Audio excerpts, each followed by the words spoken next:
What's a step-by-step action plan for inherited properties? If someone inherits a property? A step-by-step action plan for somebody who inherits a property would be, first of all, determine who the title owner is on the property.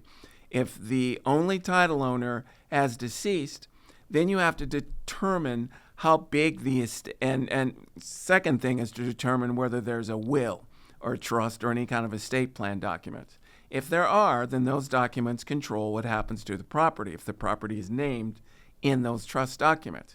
If there are no trust documents, if there are no wills, then you have to either go to probate in order to be issued a letter of administration to deal with the property, or deal with some of the parallel strategies like affidavit of heirship, a small estate affidavit with a knowledgeable title company in order to deal with that. So there's various ways to deal with it depending on the situation.